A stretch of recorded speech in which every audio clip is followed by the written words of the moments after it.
Friends, welcome to our channel MCQ धमाका।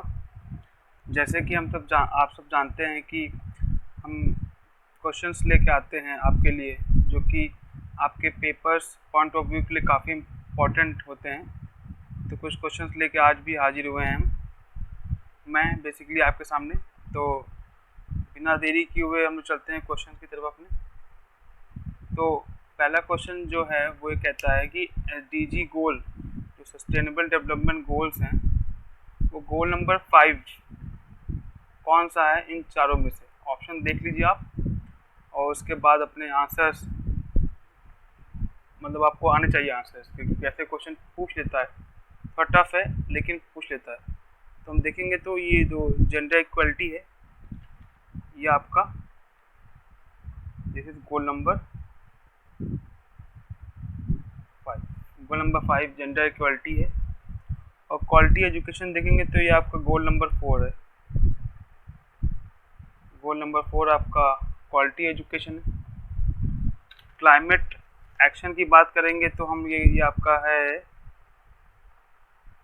Goal number 13। और affordable and clean energy की हम लोग बात करेंगे तो वो आपका है गोल नंबर 7 पे। तो ऐसे क्वेश्चंस आ जाते हैं। तो हम जानते हैं कि गोल नंबर जो 2 है वो आपका डील करता है हंगर से।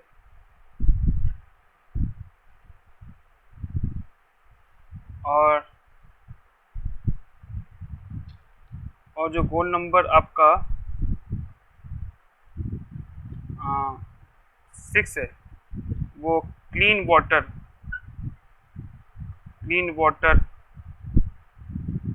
एंड सैनिटाइजेशन से डील करता है।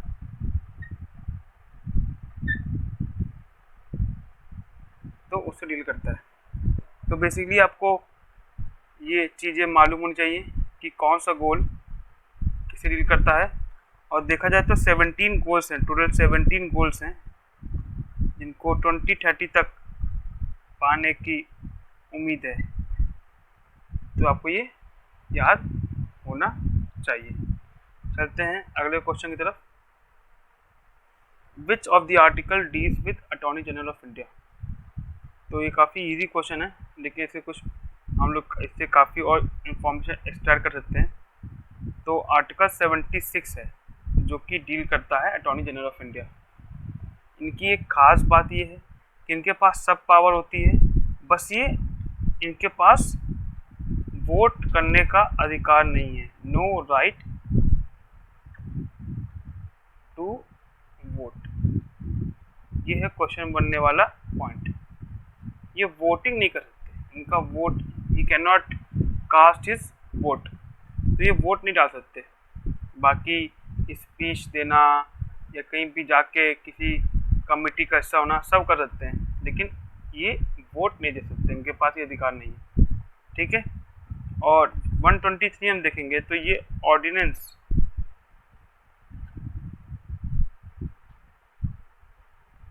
Making power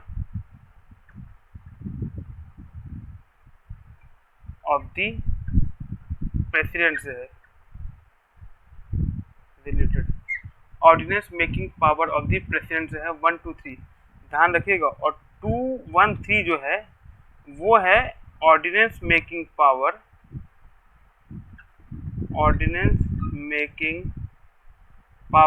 of the governor से है। तो ये आप ध्यान रखिएगा कि बहुत ही ज़्यादा ट्रिकी होता है। 123 जो है वो ordinance making power of the president से है, और 213 जो है वो डील करता है ordinance making power of the governor से। और 280 हम सब जानते ही हैं कि ये डील करता है फाइनेंस कमीशन से।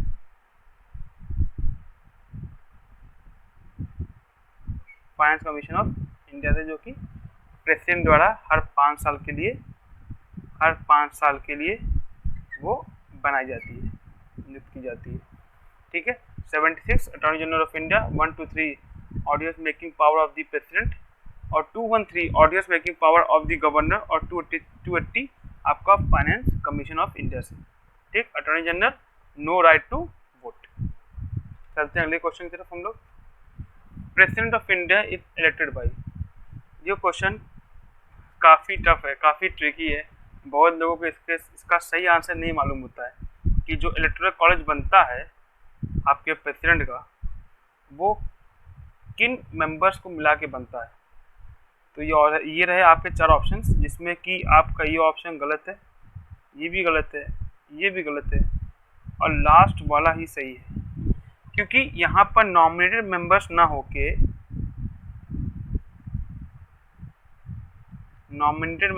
नहीं होके राज्यसभा या लोकसभा के, ये खाली बात करता है इलेक्टेड मेंबर्स की। किसकी? इलेक्टेड मेंबर्स की। खाली इन्हीं की बात करता है जो कि इलेक्ट होके आए हैं, उन्हीं की बात करता है ये, और ये नॉमिनेटेड मेंबर्स की बात नहीं करता है।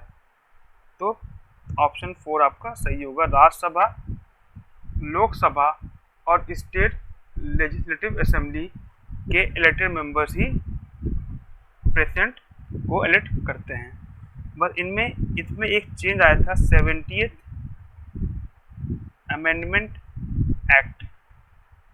70, इसको काट देता हूँ, ये 70 अमेंडमेंट एक्ट जो था, इसमें ये जो आया था, इसके अनुसार आपके जो इलेक्टेड मेंबर्स हैं दिल्ली प्लस पुडुचेरी,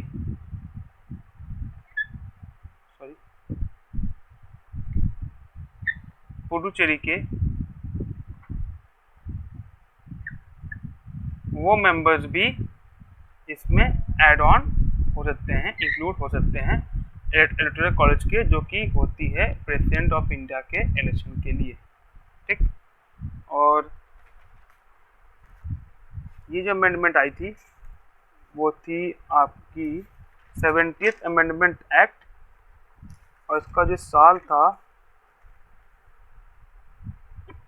वो था 1992। ठीक, सॉरी, आज 1992। ओके, चलते हैं हम लोग नेक्स्ट क्वेश्चन की तरफ। इन बुद्धिज्म में enlightenment is related with which symbol. जो उनको ज्ञान की प्राप्ति हुई थी या एनलाइटमेंट जो बोलते हैं, उसको दर्शाने का बुद्धिज्म में कौन सा सिंबल इस्तेमाल किया गया है। तो ये क्वेश्चन बहुत ही ऐसे क्वेश्चन आ जाते हैं मैच द फॉलोइंग में आपको, तो आपको देखना पड़ेगा। ये इसका सही आंसर है बोधि ट्री। ये सिंबल यूज होता है एनलाइटमेंट के बारे में जब हम बुद्धिज्म पढ़ रहे होते हैं। हॉर्स का रहता है आपका ग्रेट डिपार्चर, जब ये घर से बाहर गए थे। डिपार्चर या ग्रेट रिनंसिएशन बोलते हैं, जो भी आप बोलना चाहें। ग्रेट रिनंसिएशन,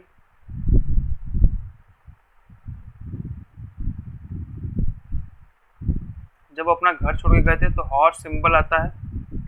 और अगला जो है धर्म चक्र, ये बेसिकली सिग्निफाई करता है इनका फर्स्ट सर्मन, फर्स्ट लेक्चर जो ये देने गए थे अपना सारनाथ में। कहाँ? सारनाथ। तो फर्स्ट सर्मन, फर्स्ट लेक्चर जो उन्होंने दिया था ज्ञान प्राप्ति के बाद, वो इनका है धर्म चक्र। पर चक्र से, धर्म के चक्र से इनको, इसका सिंबल है फर्स्ट सर्मन का जो सारनाथ में दिया था। और लोटस सिग्निफाई करता है इनका बर्थ के लिए लोटस का सिंबल है। तो ये चीज़ें आपको बुद्धिज्म में मालूम चाहिए जहाँ से क्वेश्चन बनता है। चलते हैं अगले क्वेश्चन की तरफ। Who among the following is considered as the father of local self government in India. तो father of local self government in India को इन चारों में से किसको कहा जाता है?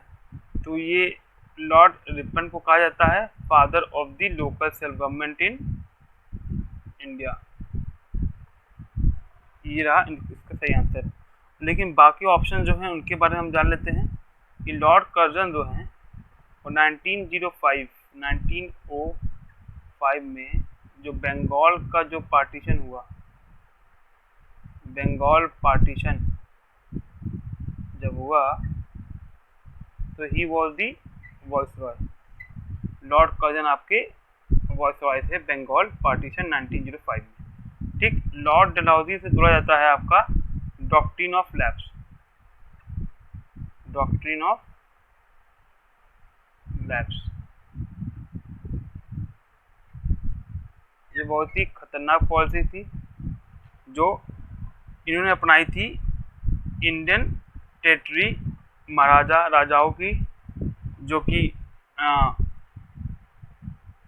राज दरबार बेसिकली जो उनके घर थे लेने के लिए, कि अगर कोई भी राजा या रानी बिना उत्तराधिकारी के मर जाता है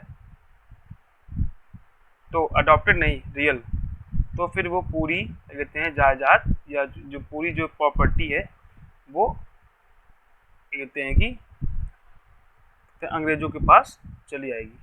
ठीक, लॉर्ड कैनिंग आपके 1857 फर्स्ट वॉर ऑफ इंडिपेंडेंस के समय ये वॉइसरॉय थे। पहले वॉइसरॉय भी थे, फर्स्ट वॉइसरॉय थे ये इंडिया के, ब्रिटिश इंडिया के बेसिक कह देते हैं। फर्स्ट वॉइसरॉय थे ये 1857, और फर्स्ट वॉर ऑफ इंडिपेंडेंस भी इसी समय हुआ था। तो ये रहे कुछ क्वेश्चंस आज के लिए। उम्मीद करता हूँ कि कुछ इन्फॉर्मेशन मिली होगी आपको, कुछ क्वेश्चंस आपको आते होंगे, और अगर सेशन अच्छा लगता हो तो फिर इसको आगे शेयर कीजिए। तब तक के लिए पढ़ते रहिए और थैंक यू। आज के लिए इतना।